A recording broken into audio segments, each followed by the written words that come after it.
दोस्तों, कैसे हो आप लोग। I am back with another video. मुझे कुछ क्वेरीज आए थे कि हम लोग जो भी फ्रेशर बच्चे हैं लाइक 2020 पास आउट और जो लोग अभी फोर्थ ईयर में हैं उनका तो अभी कुछ बच्चों का ख़त्म हो गया होगा एंड कुछ बच्चों के फाइनल एग्जाम्स होने वाले हैं। सो उन उन बच्चों के लिए how they can accelerate their preparation for the coming GATE exam 2022। अगर आप बिल्कुल पढ़ाई अभी भी स्टार्ट नहीं किए हो, still then you can cope up अगर आप अभी पढ़ाई स्टार्ट करते हो। सो आज हम डिस्कस करेंगे कि कैसे हम लोग एक प्लान कर सकते हैं to study for this exam. Okay, so now before starting the video मैं आपसे एक बात बोलना चाहती हूँ कि ये कोई प्रमोशनल वीडियो या फिर ऐसे कुछ भी नहीं है। एज मेरे पास कुछ क्वेरीज थे, कुछ यंग स्टूडेंट्स मेरे से ये पूछ रहे थे कि कैसे हम लोग एक अच्छे वे में प्रिपेयर कर पाए।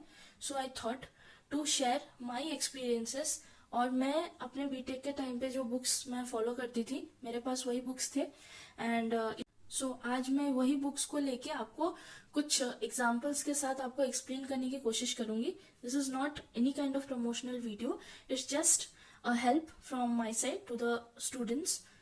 Okay, so let's start the today's video. Now first of all, कोई भी एग्जाम के लिए, चाहे वो गेट हो या आईएएस हो या जो भी एग्जाम हो, उसके लिए फर्स्ट थिंग है you should know the syllabus of that exam. Okay, तो आप पहले सिलेबस डाउनलोड कर लो। जैसे कि 2021 और 2022 में ज़्यादा कुछ फ़र्क नहीं होता है, जो भी थोड़े बहुत चेंजेस होते हैं वो आपके नोटिफिकेशन आने पे पता चल जाते हैं, बट जो मेजर सब सिलेबस है वो सेम रहता है ऑलमोस्ट। तो the first thing is you have to download the syllabus of the exam. यहाँ पे हम लोग गेट एग्जाम की बात कर रहे हैं। So that syllabus you have to download. Then second thing is आपको जो भी आप एग्जाम दोगे उसके जो सब्जेक्ट्स होंगे उस सारे सब्जेक्ट्स के नोट्स आपके पास होने चाहिए। ओके, अब कुछ बच्चे ऐसे होंगे जिन लोगों ने कोचिंग कर रखी होगी प्रीवियस ईयर या फिर जो अभी कोचिंग कर रहे होंगे, तो आपके ऑटोमेटिक आपके नोट्स आप बना लोगे during the process of class. Okay, और अगर आप कोचिंग नहीं ले रहे हो, आप सेल्फ प्रिपेयर करोगे, so you have to sit and study and make notes. अब बहुत सारे ऑनलाइन भी नोट्स अवेलेबल हो जाते हैं आजकल, so you can get through that. Otherwise you can go for the postal study course जो कि वेरियस कोचिंग इंस्टीट्यूट्स में अवेलेबल है। यूट्यूब में भी बहुत सारे फ्री वीडियोज है available, you can study through those videos and you can make notes. तो दूसरा चीज होता है आपका नोट्स प्रिपेयर करना। After making notes you have to study those notes regularly, revise those in a repetitive manner. Okay, लेकिन ये process करते वक्त एक और चीज जो सबसे ज्यादा जरूरी है वो है, जो आप नोट्स पढ़ रहे हो, are you able to solve questions, are you able to implement the thing जो कि आप पढ़ रहे हो, वो जानना बहुत जरूरी है। ओके, सो उसी के लिए आज मैं कुछ जो मैं फॉलो करती थी, सो मैं कुछ टिप्स आपके साथ शेयर करना चाहूंगी। आप कोई भी बुक आप खरीद सकते हो। अगर आप कोचिंग कर रहे हो then you will get this book. ये तो बहुत पुरानी बुक है, ये मेरी बुक है। सो आप मार्केट से कोई भी प्रीवियस ईयर क्वेश्चंस बुक आपको खरीदनी पड़ेगी फॉर दिस। ओके, एंड मैंने मेडीजी की बुक ले रखी थी उस टाइम पे। नाउ जब आपने ये बुक खरीद लिया, after one study of notes को एक बार पढ़ने के बाद you just go through the previous year questions. ये मतलब नहीं है कि बस नोट्स पढ़ते रहो पढ़ते रहो पढ़ते रहो, कुछ नहीं होता उससे। ओके, जैसे कि एक एग्जांपल लेके समझते हैं, स्ट्रेंथ ऑफ मटेरियल सबको पता है ये सब्जेक्ट। तो उसमें क्या होता है, अब मेरी जी के बुक में एक चीज अच्छा है कि यहाँ पे जो सिलेबस है वो बहुत अच्छे से मेंशन किया जाता है, तो मुझे ये बुक बहुत पसंद है। सो सिमिलरली ऐसा कुछ नहीं है कि आप मेडीजी की बुक लो, आप कोई भी बुक ले सकते हो, ऐसा कोई बॉन्ड नहीं है। ओके, सो इसका देखो, ये फर्स्ट पेज जो है ये बहुत जरूरी होता है।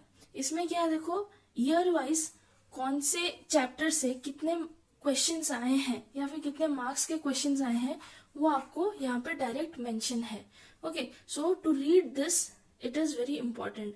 अब जो लोग कोचिंग करते हैं, क्लासेस में क्या होता है, टीचर्स ये डायरेक्ट बोल देते हैं कि ये टॉपिक इंपॉर्टेंट है, ये टॉपिक इंपॉर्टेंट नहीं है। ओके, बट स्टिल जब आप पढ़ने बैठो आप खुद से इस चीज को एनालाइज करो। एंड मैंने क्या किया था फॉर माई स्टूडेंट, देखो मैंने सपोज एक सॉइल का सब्जेक्ट मैं यहाँ पे एग्जाम्पल में आपको शो कर रही हूँ।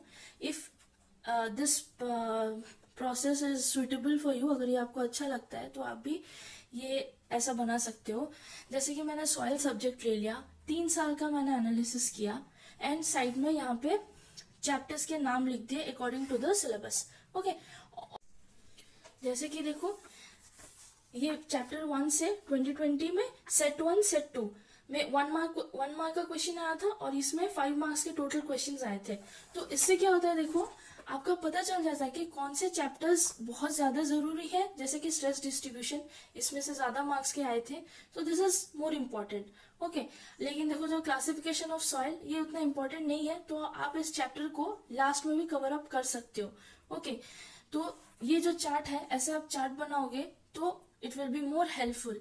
चाहे कितना भी पढ़ लो, कोई बोल दे, उससे मैटर नहीं करता। जब आप खुद से अपने पेन पेपर से लिखोगे it will be very effective, आपको चीजें ज्यादा से ज्यादा समझ में आएंगी एंड वो आपकी प्रिपरेशन में आपको एक बूस्ट देंगी। ओके, सो ये मैंने ऐसे ही बना रखा था। जैसे कि ये बहुत बड़े बड़े सब्जेक्ट्स है, देख लो FMHM काफी बड़ा सिलेबस है इसका। सो ऐसे टॉपिक डिवाइड करके हम ईयर वाइज अगर लिख देंगे तो हमें पता चल जाएगा। अब देखो फ्लूइड प्रॉपर्टीज एंड मैनोमेट्री 2019 में कुछ आया ही नहीं था क्वेश्चंस। ओके, सो इससे एक ओवर फ्लो चार्ट आपको मिल जाती है। So during your study try to make this chart. ये थोड़ा सा टाइम लेगा आपका, थोड़ा टाइम कंज्यूमिंग है, but it will be really helpful. And उसके बाद आप एक बार क्वेश्चंस अच्छे से देखो। आप जो आपने एक बार नोट्स पढ़ा, try to solve the questions by your own. Obviously बहुत बच्चों का ऐसा होगा कि सोल्यूशन नहीं बनेगा। Okay, don't get frustrated, try to solve by looking at the solutions and then again read notes. Okay, फिर अपने नोट्स को फिर से पढ़ो and then again try to solve the question.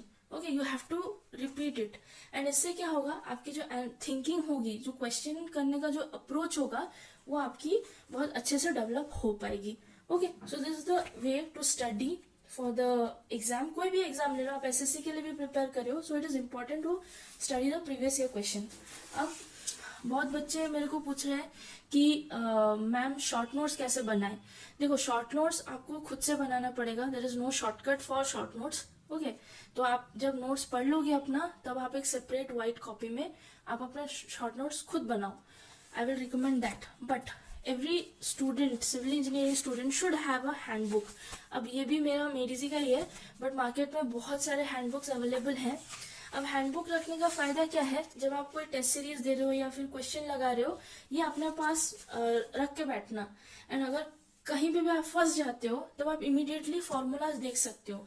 और ऐसा क्या होता है ना, जब आप क्वेश्चन में फंसते हो and then you look into the formula, वो फॉर्मूला आपको याद रह जाता है। ऐसा अगर आप रटने बैठोगे तो फॉर्मूला कभी याद नहीं रहता। Okay, so if you want, अगर आपको ये ठीक लग रहा है, then you can buy this handbook also and keep it with you. ये तो हो गया टेक्निकल वाला पार्ट। देन आपका आता है एप्टी रीजनिंग वाला पार्ट। अब बहुत बच्चे पूछते हैं कि कहाँ से कवर अप करें एप्टी रीजनिंग, कहाँ से क्या करें। तो ये मेरे पढ़ाई का टाइम का है। सो मैंने उस वक्त तो इतना नॉलेज नहीं था। So this is also from Medgee. ये कोई मेडिजी का प्रमोशन नहीं है, these are the books that I follow during my time. Okay, तो जो बच्चे अभी फ्रेशर हैं बिल्कुल और अभी उन्होंने पढ़ाई स्टार्ट कर रखी है, choose a basic book for apti reasoning जिसमें कि सारा फंडामेंटल्स हो। अब देख लो, जैसे कि एक थ्योरी गिवन होता है, तो पहले आप जिसमें थ्योरी होगा और उसके बाद क्वेश्चंस होंगे, ऐसा बुक चूज करना। ऐसा नहीं कि वहां पे 500,000 क्वेश्चंस है but you don't get the concepts, right. So आप ऐसा बुक चूज करो and then go through the theories first. उसमें ट्रिक्स होते हैं, फॉर्मूलाज होते हैं। Okay, and then try to solve the numericals given. And इसका कोई उपाय नहीं है। हाँ, ऐसा हो सकता है कि आपको ट्रिक्स कोई बता दे, but the main thing is आपको फंडामेंटल पता होना चाहिए कि क्वेश्चन कैसे सॉल्व किया जाता है। एंड उसका सिर्फ एक ही उपाय है कि आप खुद बैठ जाओ इसको सॉल्व करने के लिए। ओके, और दूसरा कोई उपाय नहीं है। तो sit and practice this books, the numericals of the book, and you will get a very good knowledge. And आपको इसमें भी क्या होता है, previous year questions back side पे गिवन होता है। ओके, सपोज आपने एक चैप्टर कर लिया, आपको 2 दिन लगे, कोई बात नहीं, 3 दिन भी लगाओ, बट सारा कॉन्सेप्ट आपको समझ में आना चाहिए। एंड आफ्टर दैट आपको chapter wise previous year questions आपको देखना पड़ेगा। ओके, और इसमें क्या होता है, जितना ज्यादा आप प्रैक्टिस करो उतना ज्यादा आपको अच्छे से आएगा। ये हर चीज सिविल इंजीनियरिंग के लिए प्लस एप्टी प्लस रीजनिंग के लिए भी है। ओके, सो जो हमारी गेट की जो पेपर होती है वो मेनली आपकी सिविल इंजीनियरिंग और एप्टी रीजनिंग के लिए होती है। अभी मैथ्स और इंग्लिश के बारे में हम लोग किसी और दिन डिस्कस करेंगे। So I hope this video will be helpful for the freshers, क्योंकि जो लोग कोचिंग कर रखे हैं उनको तो पता होता है, but I have just try to share some tricks with you. If you like the video, please like, share with your friends and subscribe to my channel. And हम लोग मिलेंगे in my next video. Till then, keep studying and take care.